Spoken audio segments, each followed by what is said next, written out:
প্রিয় মুসলিম ভাইরা, আসসালামু আলাইকুম রহমতুল্লাহ ওবারাকাতুহ।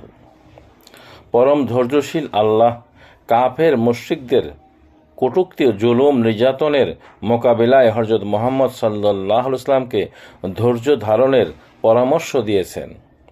এরশাদ হচ্ছে, বিসমিল্লাহির রহমানির রহিম, ফাসবিরু আলা মা ইয়াকুলুনা ওয়াসাব্বি বিহামদি রাব্বিকা কাবলা তুলুশিস শামসি ওয়া কাবলা গুরুবিহা ওয়া মিন আনাইল লাইলি ফাসাব্বিহ ওয়া আতরাফানা নাহারি লাআল্লাকা তারদা। অর্থ করা হয়েছে, হে রাসূল সাল্লাল্লাহু আলাইহি ওয়াসাল্লাম, আপনি তাদের কথায় ধৈর্য ধারণ করুন এবং আপনার প্রতিপালকের প্রশংসার সাথে পবিত্রতা মহিমা ঘোষণা করুন।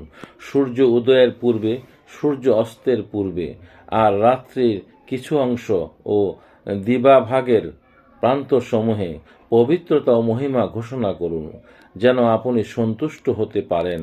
সূরা তোহা আয়াত নম্বর 130। অর্থ আয়াতের ব্যাখ্যায় আল্লাহ রাসূল সাল্লাল্লাহু আলাইহি ওয়াসাল্লাম যে বাণী মোবারক প্রদান করেছেন। বর্ণিত হাদিসটি হাদিসের কিতাব মুসনাদে আবু দাউদ শরীফ, দ্বিতীয় খণ্ড 650 পৃষ্ঠায়, দাউদ শরীফ 5ম খণ্ড পৃষ্ঠা 436 নম্বর হাদিস, হাদিস নম্বর 4654, হযরত জারির ইবনে আব্দুল্লাহ হতে বর্ণিত হয়েছে। তিনি বলেন, আল্লাহ রাসূল সাল্লাল্লাহু আলাইহি ওয়াসাল্লাম, আমরা আল্লাহ রাসূল সাল্লাল্লাহু আলাইহি ওয়াসাল্লামের সাথে বসা ছিলাম। তিনি পূর্ণিমার রাত্রিতে তথা চাঁদের 14 তারিখ দিবাগত রাতে চাঁদের দিকে তাকিয়ে বললেন, নিশ্চয় তোমরা তোমাদের প্রতিপালককে খুব শীঘ্রই দেখতে পাবে, যেমনিভাবে পূর্ণিমার এই চাঁদটিকে দেখছো। আর মহান আল্লাহকে স্বচক্ষে দেখতে তোমাদের কোনো অসুবিধা হবে না। আলহামদুলিল্লাহ। সুতরাং যদি তোমরা সূর্য উদয়ের পূর্বে এবং সূর্য অস্তের পূর্বে নামাজ আদায় করতে সক্ষম হও, তবে তা আদায় করে নাও। তারপর হযরত রাসূল সাল্লাল্লাহু আলাইহি ওয়াসাল্লাম এই আয়াত পাঠ করেন, হে রাসূল সাল্লাল্লাহু আলাইহি ওয়াসাল্লাম, আপনি আপনার প্রতিপালকের প্রশংসার সাথে পবিত্রতা ও মহিমা ঘোষণা করুন সূর্য উদয়ের পূর্বে ও সূর্য অস্তের পূর্বে। আলহামদুলিল্লাহ।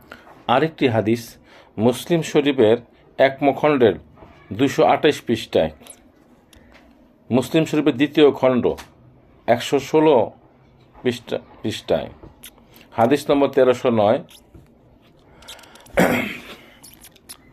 আমরা আল্লাহ সাল্লামের নিকট বসা ছিলাম। তিনি পূর্ণিমার রাত্রিতে চাঁদের দিকে তাকিয়ে বললেন, নিশ্চয়ই অচিরেই তোমরা তোমাদের প্রতিপালককে দর্শন করবে, যেভাবে এ চাঁদকে দেখছো, আর আল্লাহকে প্রকাশ্য দেখতে তোমাদের কোনো অসুবিধা হবে না।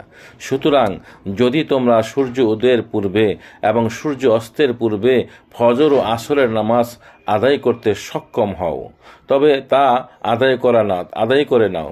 অতঃপর হযরত জারির রাদিয়াল্লাহু তাআলা আনহু মহান আল্লাহর এ বাণী মোবারক পাঠ করলেন, আপনি আপনার প্রতিপালকের প্রশংসার সাথে পবিত্রতা মহিমা ঘোষণা করুন সূর্য উদয়ের পূর্বে সূর্য অস্তের পূর্বে। আলহামদুলিল্লাহ। আমরা 2-4টা হাদিসও জানতে পারলাম।